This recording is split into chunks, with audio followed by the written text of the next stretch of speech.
교수님, 두피 문신을 해야 될까요? 여러분은 어떻게 생각하세요? 여러분 반갑습니다. 건강하시죠? 오늘은 한 분이 그런 이야기를 나누었어요. 연락이 와서 두피 커버를 해야 되느냐라는 부분이죠. 요즘 여러분들이 뭐 두피 해나, 두피 염색, 두피 커버, 블랙 스캘프, 뭐 두피 스캘프, 두피를 뭐 검게 하다 이런 여러 가지 이름으로 우리가 두피 염색을 합니다만은 이 부분에 대해서 해야 되느냐라고 우리가 이야기하는 분들이 많아요. 여러분들은 어떻게 생각하세요? 이게 제가 기억하고로는 한 2년 정도 됐거든요. 그래서 많은 분들이 하고 있고 잘하고 또 수익도 내는가 하면 어느 분들은 기계를 도구를 다 사놓고 무용지물 못 쓰고 있는 분도 계시고, 그것을 증명하듯이 중고에 가면 안 쓰는 그 기계들을 샀다가 파는 경우가 정말 많아요. 그렇게 보면 희비가 엇갈리는 거죠. 누군가는 그걸 활용하고 누군가는 활용하지 못한다는 사실입니다. 그런데 일단 여러분들이 이게 2년이 되면서 이게 미용실의 하나의 문화로 안착할 거냐, 이 부분은 이게 과연 허가가 나는 거냐라는 부분에 대해서 많은 사람들이 염려를 했어요. 근데 이것은 우리가 여러분이 아시지만 진피에 들어가지 않는 그 각질층 표피에만 착색시키는 과정, 그 정도까지만 안착시키는 거죠. 그래서 벗어날 수 있도록 하는 쪽으로 합법적인 시술을 유도하고 그렇게 하고 있습니다. 그래서 네이밍 자체도 두피 문신이 아니라 조금 전에 말씀드렸듯이 두피 해나, 두피 염색, 두피 커버, 블랙 스캘프 이런 상호를 통해서 홍보하고 하는 것은 중요해요. 자, 그러면 조금 전에 말씀드렸듯이 이것이 미용실의 메뉴가 될 거냐라는 부분으로 여러분한테 이야기를 나눈다라고 하면 이제는 제가 이렇게 답을 드리고 싶어요. 제가 생각할 때 이것이 메뉴화가 어느 정도 안착이 됐다라는 거죠. 그러면 그것을 무엇으로 알 수 있느냐라고 한다라고 하면 예전에는 이 손님들한테 뭐 권해야 했다라고 하면 지금은 손님들이 찾아와요. 다시 말해서 이런 거 있어요 그러면 뭐 문제 있거나 탈모 있거나 아주 심각한 사람이 한다라는 개념에서 지금은 손님들이 권했을 때 한번 해볼까요? 홍보에서 많이 봤어요, 인스타그램에서 많이 봤어요, 이렇게 해서 그런 것들을 많이 봤기 때문에 친숙해져 있어요. 심지어는 지하철이나 그 철도, 지하철 안에죠. 지하철 열차 내에도 이 두피 커버를 광고해서 손님을 모집해서 사업적으로 확대하는 사람들이 되게 많고, 미용실 외에 이 스캘프와 이 두피 커버만 전문으로 하는 매장들이 많다는 건 여러분도 알고 계실 겁니다.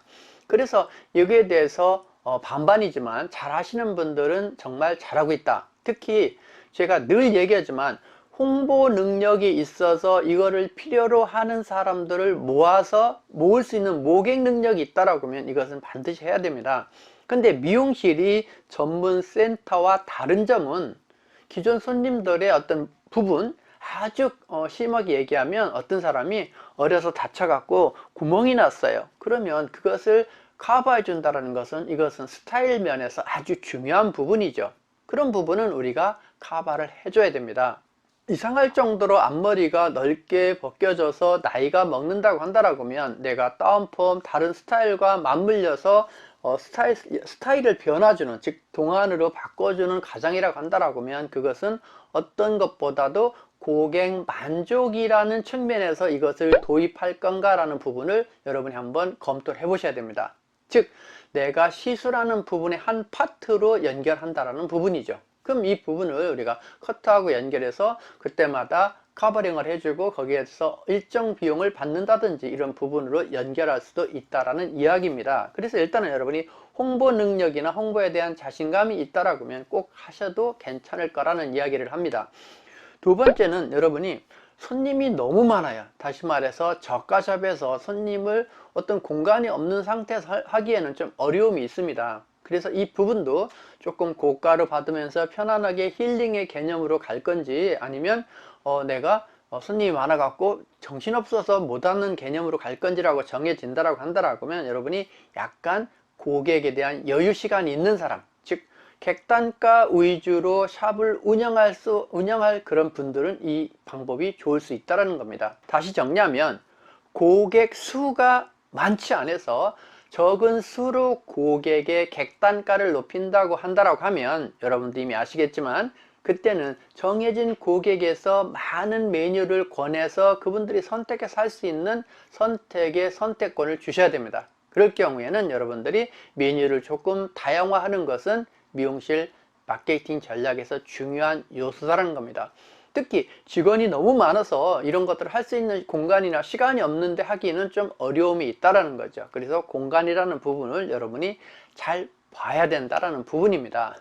물론 여러분이 꼭 잊지 말아야 될 것은 이 고객과 상담을 충분히 한 다음에, 즉 많은 그 패드 같은 경우를 통해서 보여주고 손님이 헤어라인을 뭐 연필 라인선으로 그려서 이 정도 됩니다 하고, 아니면 시뮬레이션을 보여준 다음에 손님이 크레임이 없도록 해야 됩니다. 특히 여러분이 하고 계시겠지만 고객이 크레임을 제기하지 않겠다라는, 고객과 충분한 상담이 돼서 이렇게 진행한다라는 각서 서명을 받는 것은 아주 중요한 요소입니다.